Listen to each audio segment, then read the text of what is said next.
feeling from the inside out.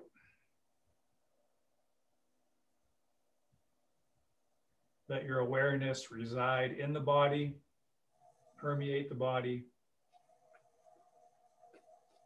including the breath.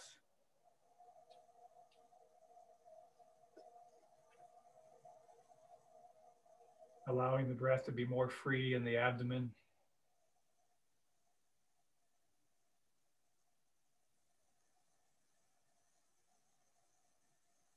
And having the hands below the navel, it's an opportunity to more centralize our energy and our attention and our breath. Everything gathering just below the navel. The Dantian itself is typically described as being about 3 inches below the navel, just inside the body. Or you can reference the entire area of the bowl of the hips. That's a nice reference because that's like a resting place. A basin or a bowl that you can allow the breath and the mind to sink together and come together in that deeply centered place.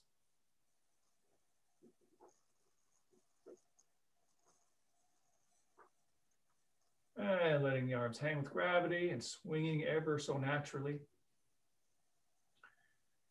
And we'll actually do a bit of an arm swing. It's one of the things we get into more so after the beginner stage. We get more and more into different Qigong moves or individual Tai Chi moves and warm-ups, and arm swings is part of that, and of which we have many types. So the most basic arm swing, other than simply letting the hands just drop and then swinging naturally, that's actually a good introduction to the arm swings. Let's actually do that a couple times. We actually do use this as a specific exercise, really learning how to let go, release, let go, truly hang out, truly let gravity work, truly release and relax. So hands back here at the center, and we just decide to just let the hands drop. And the question is, how much can I just really let that happen? If I exaggerate a little bit, what typically tends to happen is some sort of amount of control. You can see here, okay, I'm going to let my hands go, but they're not really falling freely. I'm controlling that fall, I'm controlling that drop. Of course, that's pretty obvious and pretty extreme. The thing is, even when we try to really let those arms just drop and then swing naturally, there's probably an iota of control and hanging on. So these arm swings in general, they get more elaborate. This is probably about the most basic approach to it. They get more elaborate. A big part of them is cultivating the mind and body to let go, to release, to let go.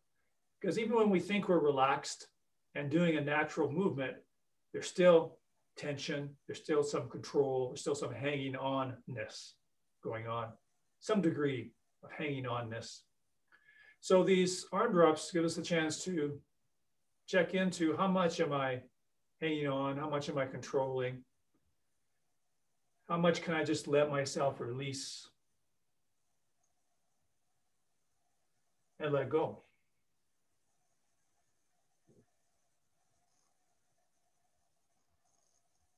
Each arm drop and swing is another opportunity to tune in, engage, and sense and allow the letting go, a releasing and allowing, a hanging out. Of course, it's helpful to release the hands, let them drop and swing on an out breath. Breathe out, release, and then breathe normally and see if you can just stay with that releasing quality. And the arms are swinging because of natural forces, gravity and momentum. So I'm not doing the swing, that's control. I'm not stopping this swing, that's also a type of control and tension. How much can I be free and released? allow natural forces to work while I still maintain my vertical dignity.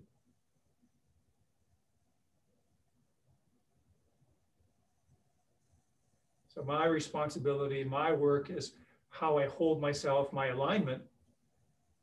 And then within a good alignment, which is my work, my responsibility, how much can I give the rest away? So that's the yin and the yang, or the yin and the yang. The yang is that work, that conscious work I'm doing, my responsibility. The yin is how much can I let go of all the other stuff? The stuff that really doesn't need to be controlled, doesn't need to be held onto, that's overdoing, overworking, over control, letting go, release, that's the yin.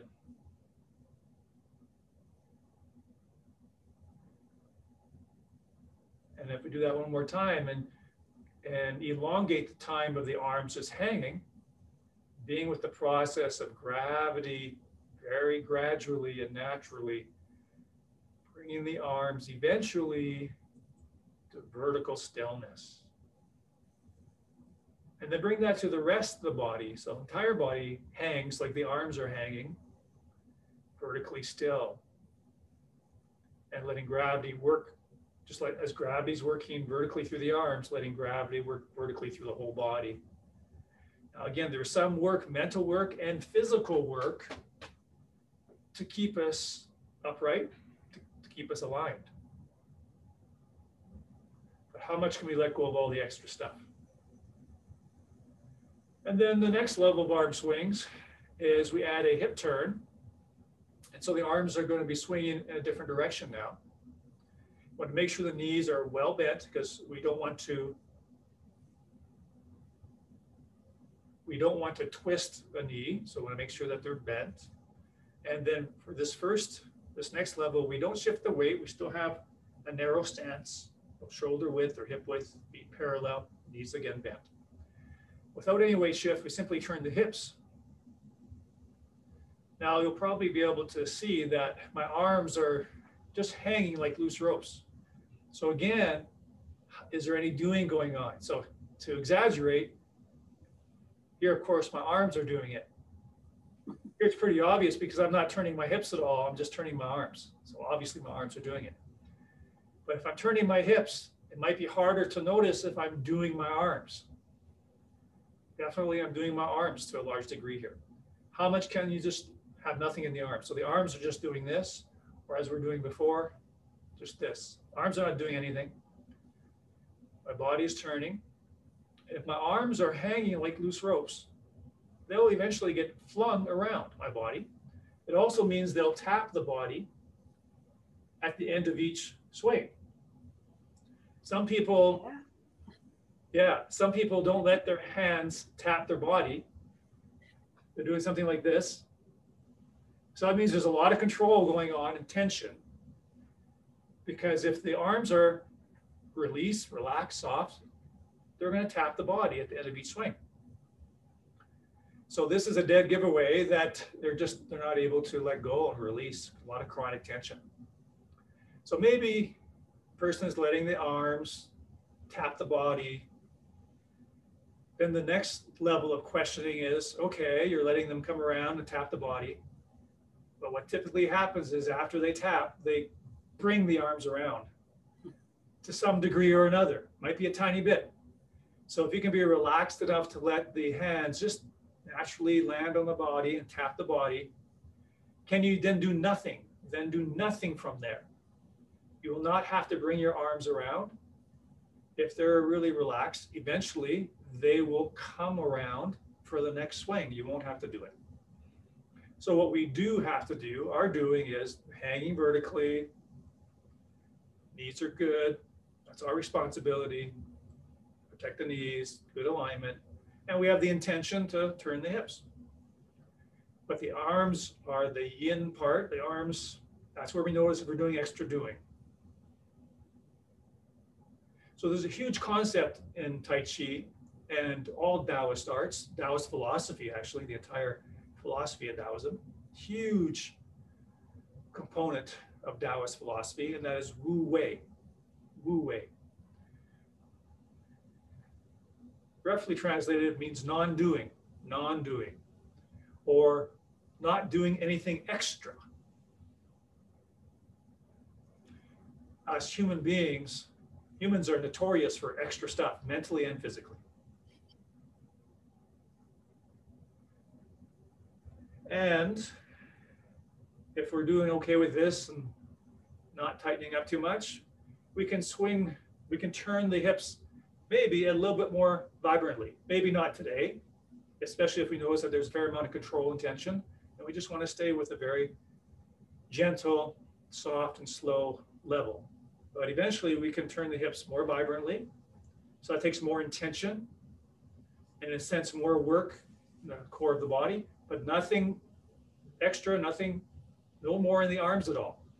So the arms will be flung a little higher or further away from the body. I'll probably tap the body maybe a little higher up on the body, but it's not because I'm doing anything with the arms. The arms are just hanging vertically still if I wasn't moving. So if I was then to go to a bit more of a vibrant hip turn, of course, I want to make sure those knees are bent. Those arms might inscribe a little larger arc, a little further away from the body. Then that's another level of challenge. Can I go to this more vibrant movement and not tighten up or go into doing? At the very least, I want to notice how much I am doing or how much I'm pulling in. As soon as you do a little bit extra, like I notice a pulling in the shoulders, a little tightening or a little pulling in. As soon as I do any next level of movement, so I have to go consciously into, okay, let's release that again. Let's get that back to soft, open, and release where it was before. Every little extra bit of movement or extra level of intensity of movement, the mind and body will tend to effort, shirk in, shrink in, pull in and up. So you have to either slow back down or intend to release more and have that extra willingness to release and relax so that you're able to keep that same soft openness into that next level of intensity. So these arm swings are tremendous to do throughout the day. We do it several times a day. Or do it quite frequently because they're really good at changing the body. And over time, melting the habitual, and because it's habitual, it's unseen tension, melting gradually over time the deeply held habitual tensions in the body.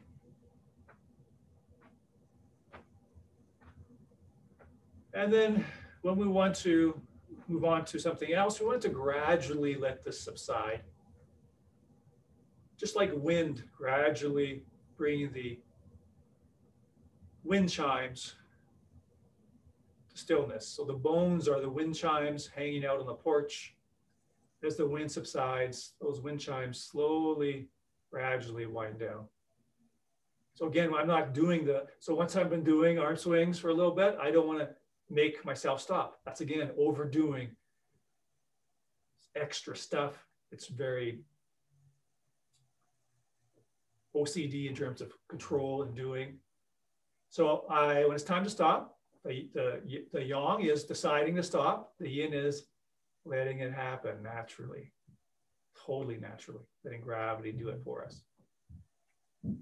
So that's an introduction to the first levels of arm swings. Again, they're very handy to do because you can do them, anywhere, various levels.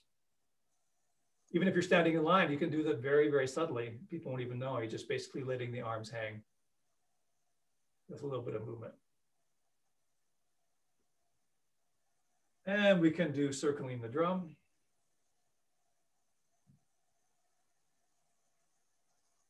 Try to keep the same non-doing in the arms, the same softness that we just cultivated in those arm swings.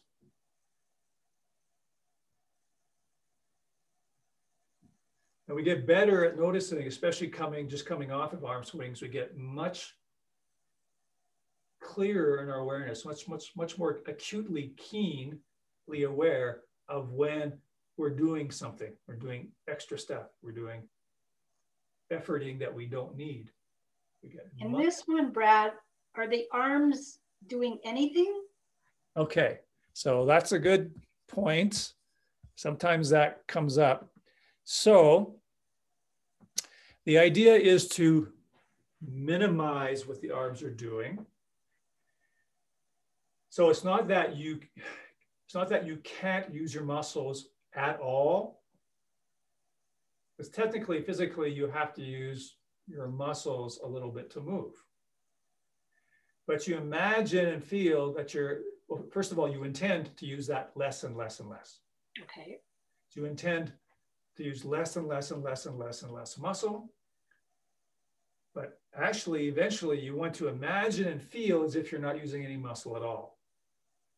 Now, that's not something that a person can just do. So we start with minimizing the muscle. So that's why we'll say, tune into how much muscle you are using right now, because obviously, definitely we're using muscle to make this motion with the arms. Tune into how much muscle you are using, how much exertion you are expending, and keep reducing that, and reducing it, and reducing it, and reducing it. Then eventually that allows something else to take over. It allows something else to become more apparent, the movement of mind and breath energy. But as long as we're using our muscles predominantly, which is what everybody is doing, untrained people who aren't in internal arts, they're doing normal stuff, which is using their muscles to do everything, which is that overdoing. Only by taking that out as much as we can, layer by layer by layer by layer, only by reducing the muscle more and more and more, can we become aware of something else, of other qualities, other energies, other movement of mind, movement of intention, movement of breath energy. We can never get those if we're always staying totally muscular, because the muscular is macro and crude. They're too loud. They're too big, crude, and loud. We can never hear or sense the more subtle energies. So the basic approach is use less and less and less and less muscle. So whenever you hear me say, don't use muscle or don't use any muscle, that's figuratively speaking. But it will become as if you're not using muscle at all. You're using intentional flow, mind flow, and chi flow. Just like, again, when you're in a nice pool of water, imagine doing this very same move in a nice pool of water. How little muscle it would take. And all it would take is just an in-breath and an intention outward to set your arms flowing into the circle. All it would take to bring the arms back into the rest of the circle is just a little bit of a sinking, a breathing out and a sinking. Of course, you won't even have to do the sinking. You just breathe out, you will sink in the water. So that's non-doing. And the sinking will just simply drag the arms down. I don't have to do that with my arms. That's a really good example. Again, water is a really good example of what we want in Tai Chi, and specifically what we're doing with this principle, Wu Wei. Now, can you imagine if I'm in the water, just touching on the bottom with my feet and about here, level of water. What happens when I breathe out? The hand should go down. Yeah, let's just talk about the body, just the body itself. What happens when I breathe out? I just don't try to do anything. I don't have any intention at all. I'm just in the water and I breathe out. What happens? Your stomach should come in, your hand should go down. Yeah, but the body itself in the water would just go down. Yeah, or even let's say I'm just floating on the water. I breathe out, would it sink? Yes. So this is a really good example of overdoing, the doing that everybody does. So I'm in the water, I breathe out, and physically with my muscles and my legs, I drop down. And when I breathe in, I push up. And I breathe out, I drop down. And I breathe in, I push up. Now I'm in water. So do I need to do that? No. But that's what everybody's doing in life. This is the Taoist attitude, the Taoist philosophy, the Taoist approach. So breathing out, if I relax and be more and more relaxed and more unified and more natural, all I have to do to sink is I just breathe out. Sinking happens for me. I breathe in, rising happens for me. Breathe out, sinking happens naturally. Breathe in, rising happens naturally. And I'm joining with natural forces. I'm not overdoing. But what's overlaid on top of that is, okay, breathe out and drop. Breathe in, come up. Breathe out, drop. That's what's overlaid on top of all this naturalness. So that's a big part of Taoist arts and Tai Chi training. So eventually when we're doing, all this goes into the Tai Chi moves, the set. So eventually, once the body and the mind knows the movements, I'm just moving my breath and my mind into and through my body. I get to hang out and float the whole time. Mm. But it's a lot of work mentally, intentionally, a lot of intention work, a lot of mental work, awareness and intention. That's why it's called an internal art. All the work is inside internal, and it's a lot of work. It's like building the muscle of the brain. And it's a feeble muscle for everybody at first. So it's tired.